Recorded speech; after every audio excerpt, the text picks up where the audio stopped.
to the boat build part where I got to make some decisions, and I made one.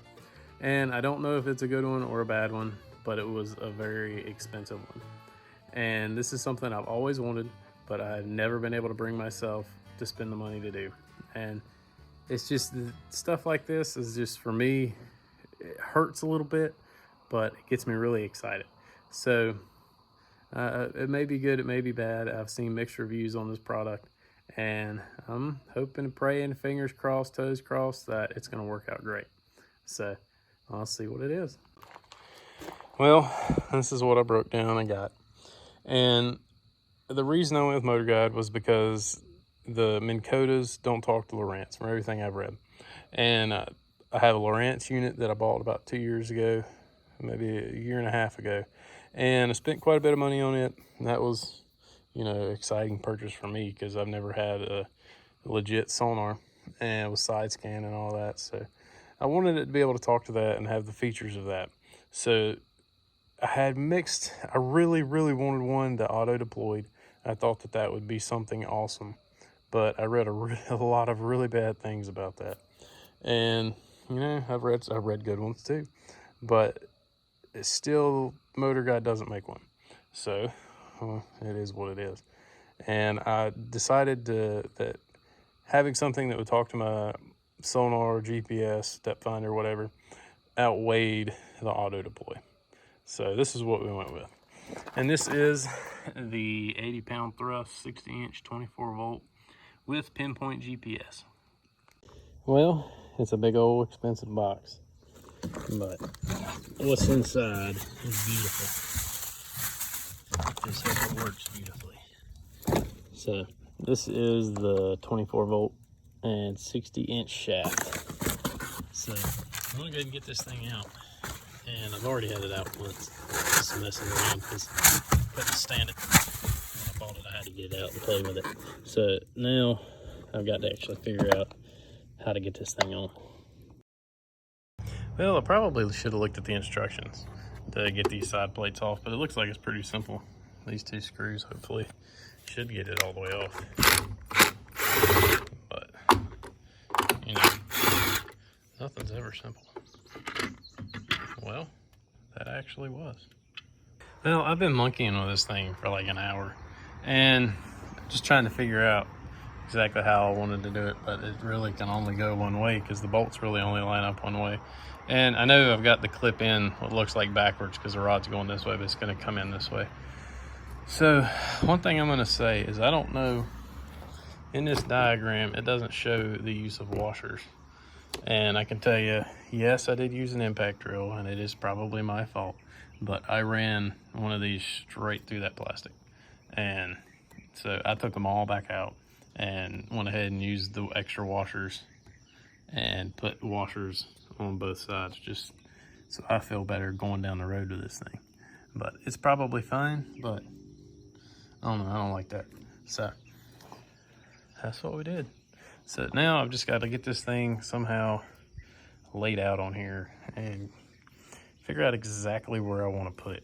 And one thing I really hate about this thing, I didn't realize this, but this plate comes, it doesn't cover these wires. You can't, I was hoping to drill a hole in this plate and bring my wire straight in under the deck, but that ain't gonna work obviously. So I have to figure that one out. Well, I've been messing around with this thing, trying to get it where I've got the clearance I need. So my issues being, whenever, God, did it again. There we go. Whenever I put this down, I've been really close right here. And I've still got to put the weather stripping on, or the rubber rail, which comes out another little bit. So, but I think I got it right. And I went ahead and just kind of guesstimated at it. Drilled 2 little holes and put 2 little screws in just to hold it in place so I could, you know, position it, make sure it was positioned where I wanted it. But I think that'll work good. Well, that was about a pain. So I got the bracket mounted on here and I marked it on the deck.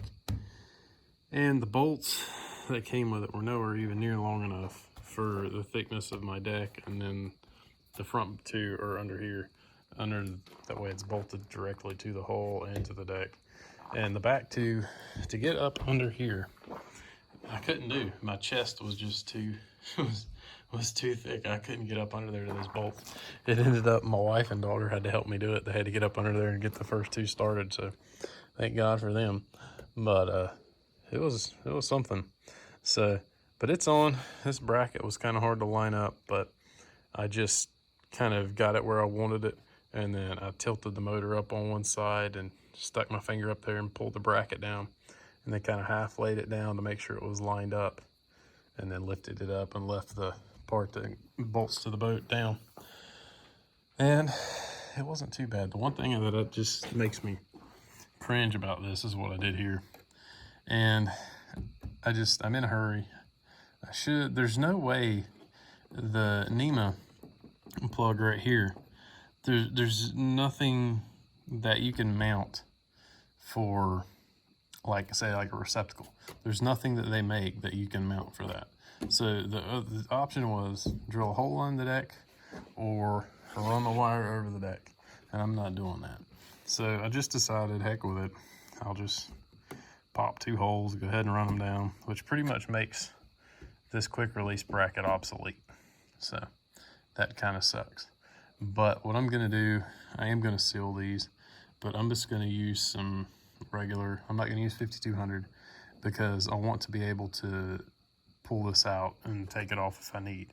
So the whole reason I got this and this was in the 60-inch pretty much was if I ever want to change it to another boat later down the road, if I ever get another boat and I want to use the trolling motor interchangeably, I can.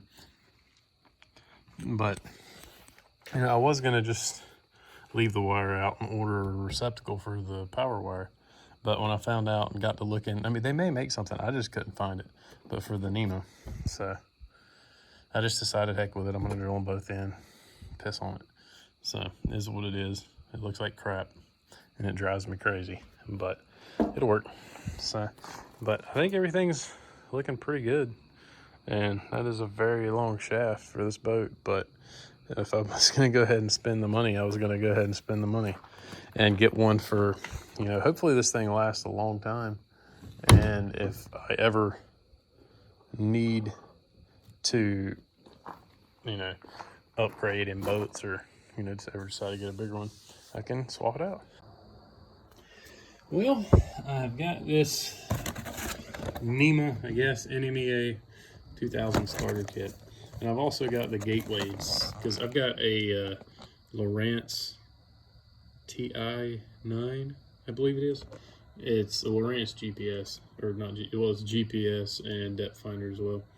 And I'm going to attempt to connect these because I think that would be something awesome if I can control it from the helm and I can set courses. And I mean, it'd just be something really nice and helpful fishing, I hope.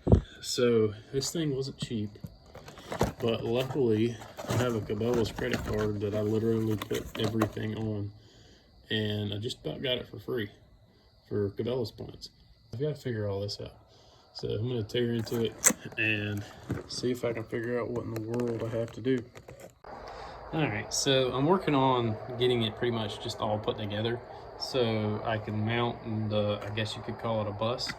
I could mount the bus and go from there, because that way it'll give me a stationary point to start and I can route my wires around.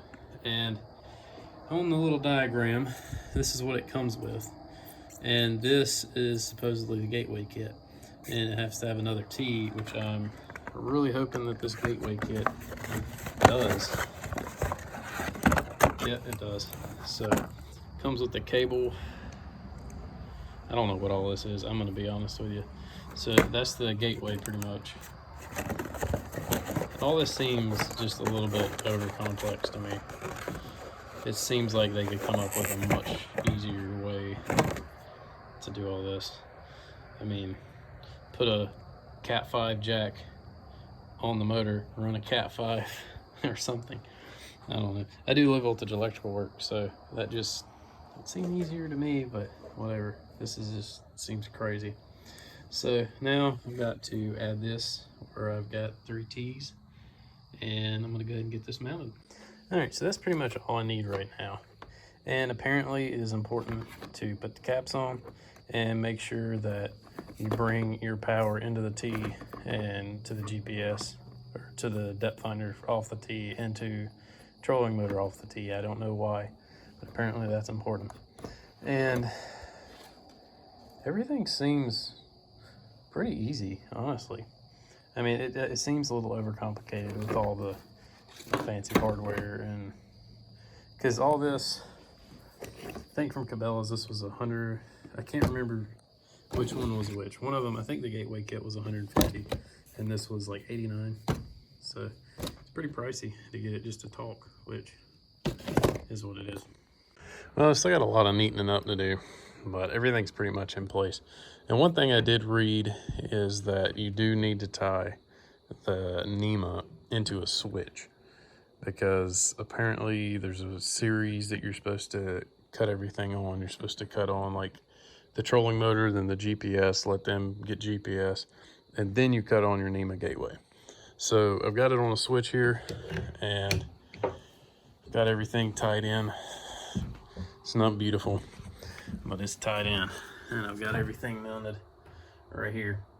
So that way it'll be nice, quick, easy access. And I don't want to leave the connectors out where I can step on them and break them, because the wires aren't cheap. But I've got my power cord already, and then I've got that, and I've got some grommets that are specially pretty much for depth finders that fit the plug through, and then you have to caulk them, which I don't like, but it's about the only way to get a sealed through hole going through the dash to the back of the GPS, unless you cut it in, which I didn't really want to do.